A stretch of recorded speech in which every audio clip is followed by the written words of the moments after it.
everyone. Thank you for joining us for Car Rider Line today. I'm Sydney Hunt, Senior Communications Specialist for Clear Creek ISD. And today I'm joined by Karen Hearn, CCISD's Elementary Language Arts Coordinator, and Susie Farrell, Director of Library and Media Services. Thank you both for being here today. This is your first time on, but don't worry, we're talking about something that you all know about. We're going to be talking through an important, relevant topic of reading and literacy in CCISD today. And we know there's an art and science to teaching elementary children, especially to read. And we definitely have a wonderful team of staff and teachers to help do this. So Karen, can you explain the process of how literacy and reading curriculum is developed in Clear Creek ISD? Sure. Thank you for having us on, Sydney. So when you think about how curriculum is developed, I think first of the TEKS and our resources. So the state of Texas decides what essential skills need to be taught in each grade level, and those are called the TEKS, Texas Essential Knowledge and Skills. And so we start with those items per grade level, and then we adopt resources. So there's a textbook adoption committee. Mm-hmm. Once you get the new skills and standards, you adopt resources, which we have already done for our new and current TEKS. And then what the resources is just what are we ensuring that every classroom has access to, which books, which lesson guides for the teachers. And then from there, the curriculum is developed.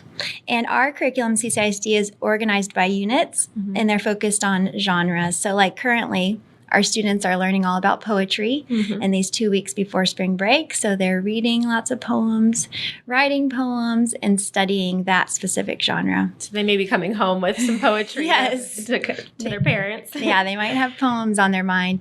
Other units are like classic literature and drama mm-hmm. or informational text focused on how the text is organized.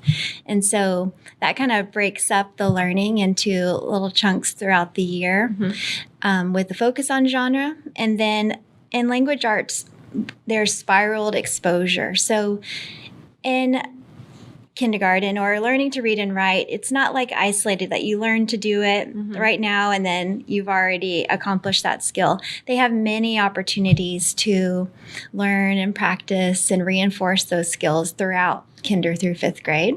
Perfect. And then also our curriculum, we say it's a continual revision process. So mm-hmm. you're always learning new information, getting new resources, new research that drives our curriculum documents and supports for teachers. Awesome. And what are the primary focal areas for students in elementary? Well, our 4 building blocks for elementary language arts are reading, writing, phonics, and conventions. So those would be the main 4 focal points. The early grades are developing a love of literacy, love of reading, mm-hmm. and learning the foundational skills for reading and writing. And then by the upper grades, more higher level thinking and more sophisticated reading and writing. Mm-hmm. And then the reading, writing is recursive. So like I said, with the spiral, mm-hmm. they're continuing, like they have a genre specific where they're reading poems, writing poems, and then it gets more complex as they get older in the grades. But phonics and conventions, those are more skill by skill. So mm-hmm. you can learn kinder phonics, and then you progress to the next harder skill with more complex, like simple words mm-hmm. to multi-syllable words. And then, and same with the conventions, you can get once they get that skill, they move on to the next, mm-hmm. where our comprehension and writing, you kind of keep revisiting some of those skills. And so you kind of went into it a little bit, but what are some examples of specific skills they develop at the different levels of each grade level? So one example is in kindergarten, that they're developing, one thing is phonological awareness. Mm-hmm. So we got a new resource, a new curriculum resource this year. It's called Heggerty. And it has lessons and practice for the skills of hearing sounds, differentiating between different sounds and different parts of the words, and even manipulating, changing parts of the sound. And all that sound work really builds their muscles for learning to read mm-hmm. and being able to say a word and then think of what sounds to write. And so that's something that's happening in the lower grades, kinder and first. And then another example of how it builds would be in writing. So in the lower grades, they have booklets where they're mm-hmm. telling stories across pages. And it begins with we tell them to put a finger space between their words because the letters will all be kind of clumped up. So you have to get them to stretch out their finger spaces and to plan what they want to say. And then even write the beginning sound, ending sound until they have all the sounds. And then about third grade, they transition from beginning of year, still doing booklets, of course, with a lot more writing on it, to paragraphs and then to essays. So then in the older grades, they're still developing their own ideas and have choice about their writing, but the writing looks more like, an essay format with paragraphs and full paragraphs. Complex sentences and more figurative language and those type of skills that they've seen in their reading, they're applying in their writing. And I think, the topic of personalized learning, just to give you an example, we published a video yesterday of Superintendent Williams.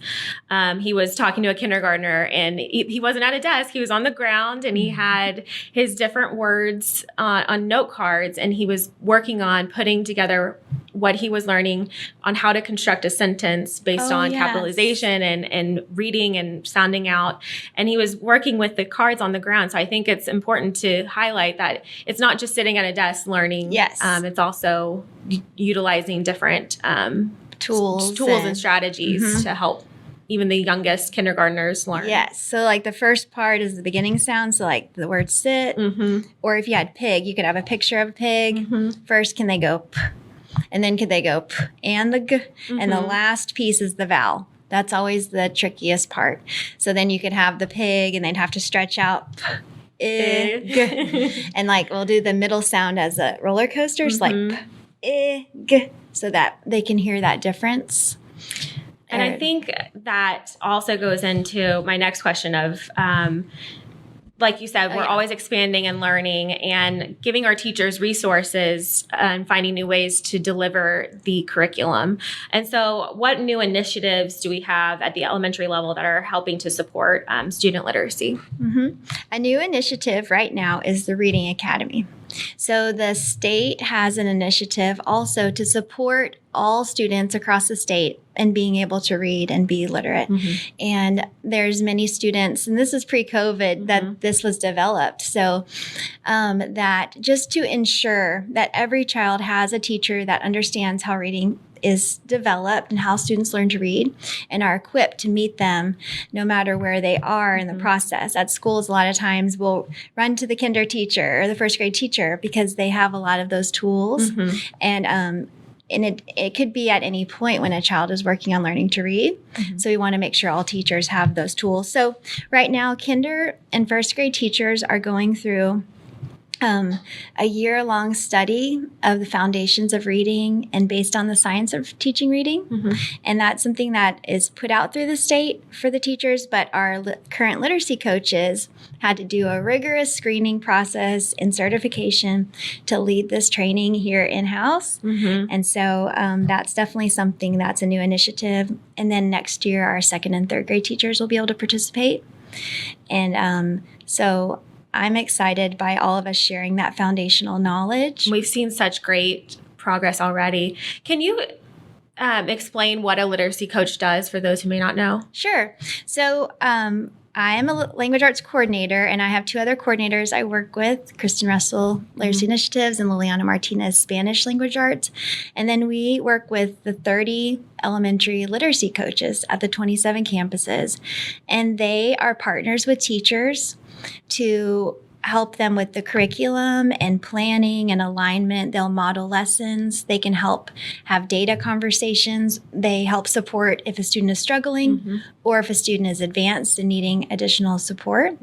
And so, and then also they're connected to the district because we meet and communicate and build, work on curriculum projects and other types of initiatives so that we have alignment across the district, but then each campus has support for literacy. So a lot of support for our teachers as well. And so from COVID, there are some trends that we're seeing. What are some of the things we're seeing in CCISD in terms of what we're talking about today in terms of reading and literacy?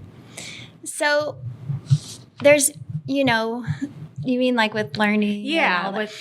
So we had a presenter come to second through fifth grade to teach the teachers more we had an opportunity to learn from her. And one thing she said really stuck with me about the students and the opportunities that we may have lost with COVID, just even outside of school and inside of school with the collaboration. And she talked about, is it the experiences that they've missed out on?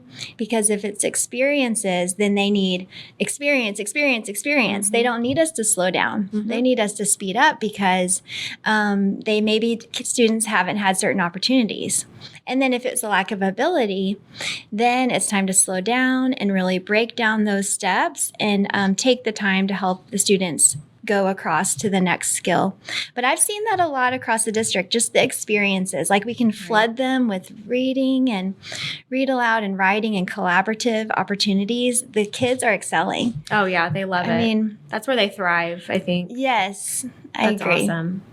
And so what are some tips for parents to help support what they're doing in the classroom and what you're talking about today? What are some tips for parents at home to support those initiatives?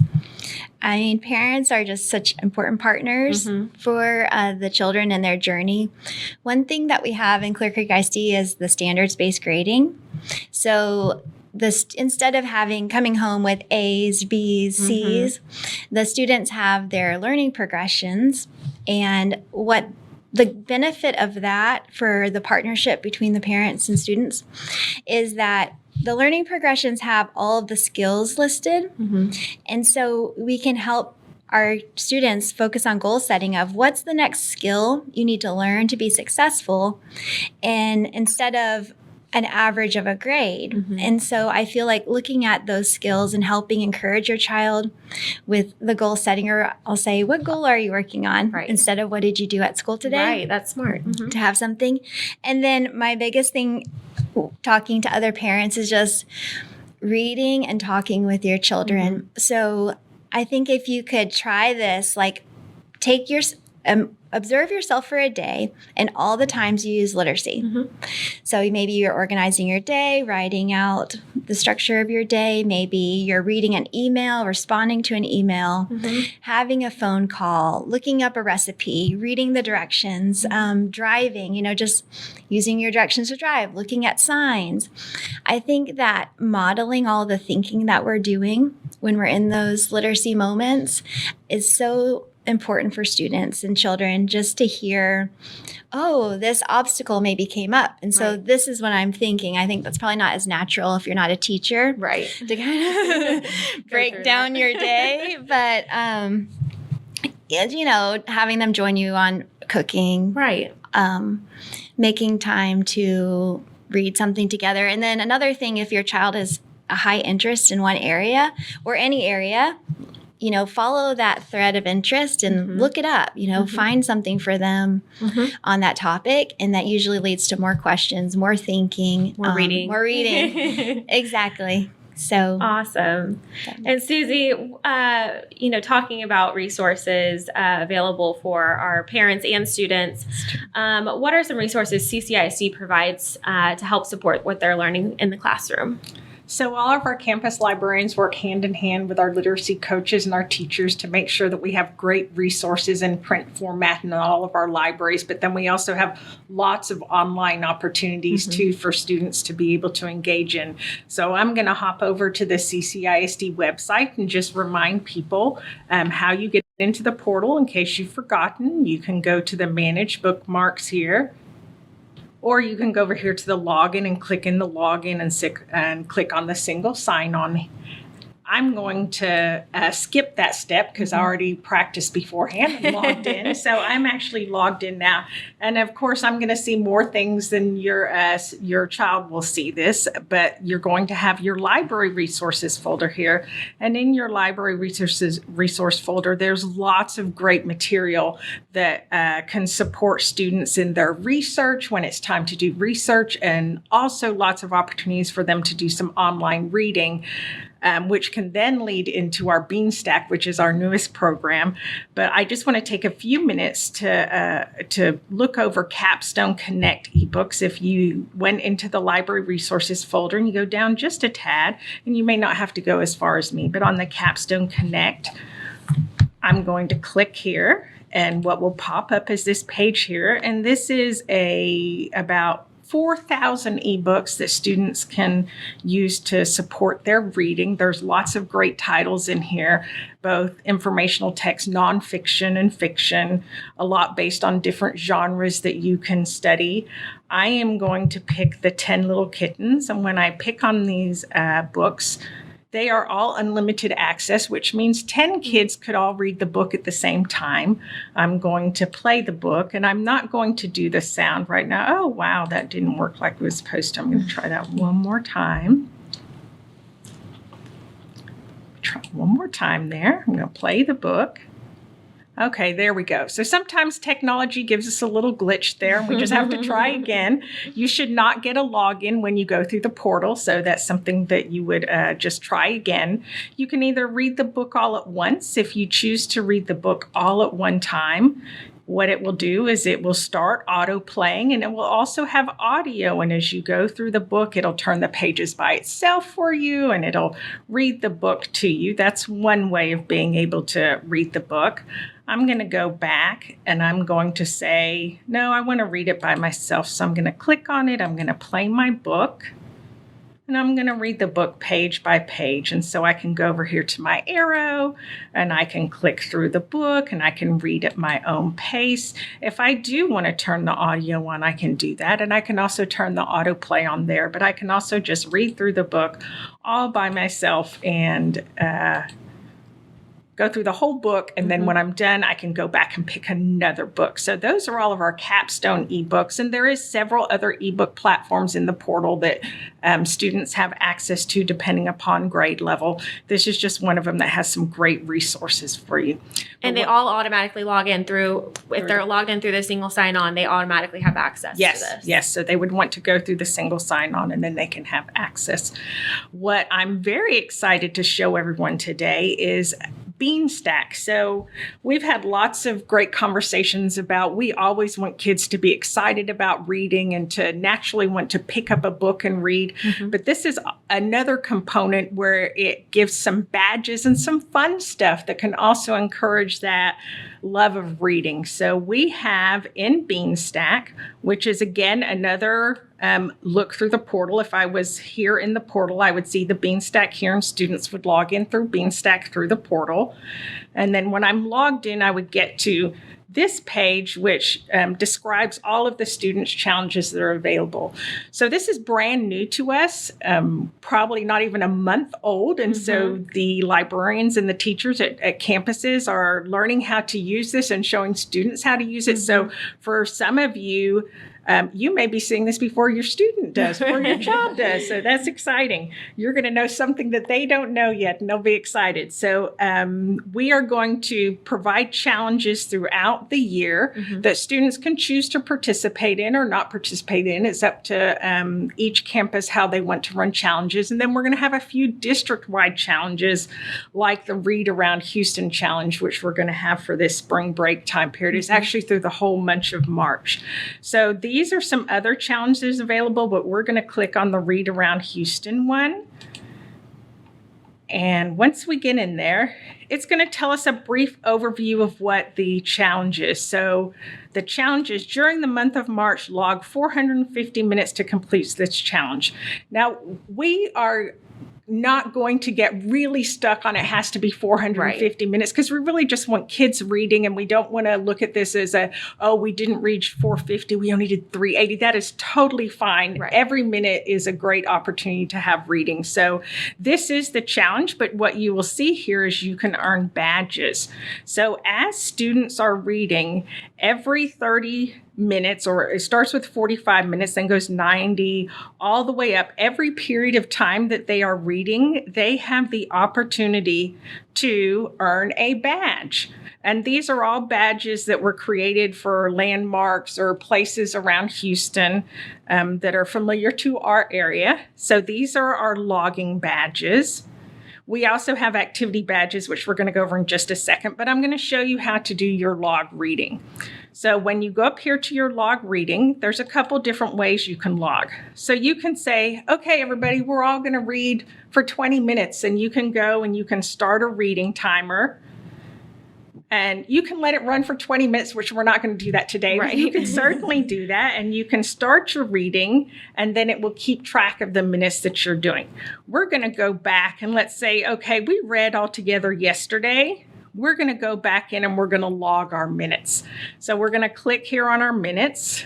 And we read yesterday, and we read the name of that book, which was The 10 Little Piggies, if I remember. I may have to go back and look at my screen. 10 Little Kittens, okay. So we're going to go 10 Little Kittens. And then we may have to put the author in. Oh, there it is. It popped us for us. Now, what is really neat is if you have a device that has a camera, which mine has a camera, I could put a book right in front of that camera and take the ISBN in the back and scan the ISBN, and it'll pop up automatically. But I'm going to pick this one because this is the book that we had here. And I'm going to say that I read for 90 minutes. We didn't, but that's okay. We're going to say we did because we did yesterday. And then we're not going to do a review, and we're going to log this. So it's going to tell us that we did an hour, and then it's going to say, oh, look at that. We unlocked a badge. So every time you want to log in, and then your minutes will count up towards getting a badge. It's just another way of keeping kids excited about the time that they're spending reading. And they could also even read about what that next badge is about, across Houston. And so to encourage, learning about something new, or especially around our city. So I love that.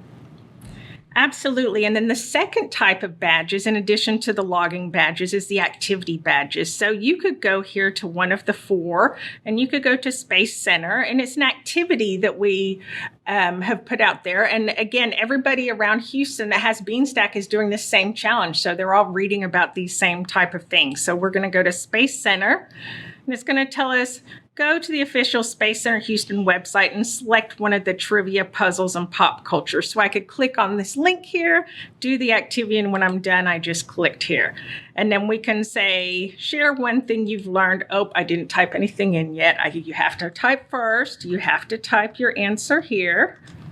So I'm going to just practice for right now. But I would type in my answer here of share one thing you learned from your selected article. So after going to the website, I could put here what I learned here.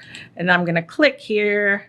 And then I have unlocked my badge. So the activities are designed to be something that everyone can participate in, something that you can learn about different places to go around the Houston area. Very simple to use and a lot of fun. And I think the zoo one, it brings up one of the webcams, correct? It does. So if we go back here to the badges and we go back to the activity badges there and we go to the Houston Zoo one, my activities there is I can check out the different animals, and then I can also go to the zoo webcams, and I could click on here and look at the zoo webcams that are available for that day at the Houston Zoo. Lots of fun stuff there at the zoo for sure. And maybe if over spring break, you and your family do actually physically go to one of these places, you can also come back and log one thing you learned, maybe when you were touring one of the exhibits or going to the rodeo with your family, but you don't necessarily have to go in person. So we thought that was a really fun way to engage our younger elementary learners over spring break.